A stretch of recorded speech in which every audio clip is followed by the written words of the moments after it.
Now that we know how to hold the lacrosse stick, we know how to protect the lacrosse stick, we know how to cradle, and we know how to switch hands, it's time to start moving on to some of the more important lacrosse skills. And right now we're going to start with catching. Catching in lacrosse is very, very important for one simple reason. It helps you retain possession. Every time you drop a pass, you give the other team the opportunity to pick up the ground ball and score. So we want to be really, really focused in our drills, in our practices, and in our games on catching every pass that comes our way. So one of the most important things to remember when you're catching is hand position. We have a proper hand position when we catch, and it is one hand all the way up at the top of the stick, one hand all the way down at the bottom. It gives us good control over the stick, plus it's good for our hand-eye coordination. Our hand is right next to the catching area. If we slide our top hand down like this, now our hand is about 2 feet away from the catching area, which makes hand-eye coordination much more difficult. So every catch, hand all the way up to the top, right there next to the plastic. Next thing we want to do is make sure that we are keeping our lacrosse stick pretty much vertical, pretty close to straight up and down.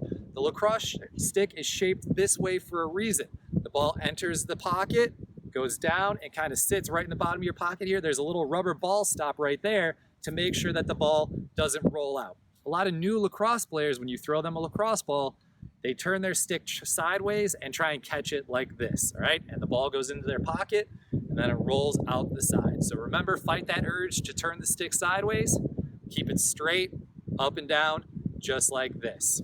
Next thing we want to do is extend our top arm out away from us. So we want to take our top hand, our top arm, and push that lacrosse stick out away from us a little bit. And what that does is gives us a little space right here to catch that ball and cushion it in, like you're catching a water balloon or you're catching an egg and you don't want it to break. Catch it and cushion it in. If we have our arms in tight as we catch right here, there's no room to cushion that ball in, and it's gonna hit our pocket and it's gonna bounce out, okay? We wanna make sure we watch the lacrosse ball all the way in, just like hitting a baseball or hitting a golf ball or hitting a softball or catching a football. You don't want to take your eyes off of the ball until you've got it or until you've made contact, okay? So we're gonna watch that ball fly through the air, our head's gonna turn, and we're gonna watch it land in our pocket.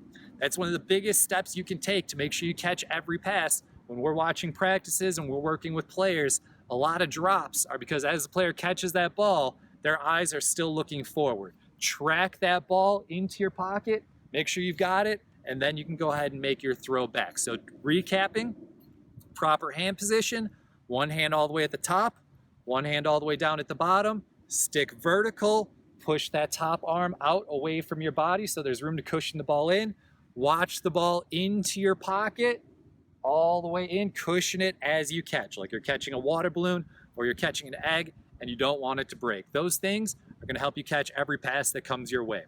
Now, what if it's a bad pass? Really important to use your feet to move to the ball, right? We very rarely want to just reach for a pass. So if a pass is too far to my right, I don't want to just reach out like this and catch it because this is bad for hand-eye coordination. Our hand is getting a little too far away from our eye over here. It's tough to catch. Our stick is sideways and the ball is probably going to roll out as we catch it. So instead of just reaching to the side, we want to be on our toes, have an athletic stance. When we see that pass coming to our right, we're simply just going to step to our right. So we're still catching the ball in the box area right here over our ear, just by moving a little to the right or by dropping down a little bit lower, just by having your feet take you to the ball. It's really going to help you catch those bad passes. If it's an extremely bad pass, way too high or way too far to the side, then yes, you are going to have to reach. But in most cases, our feet can take us just one step one way or the other and turn a bad pass into a catchable pass.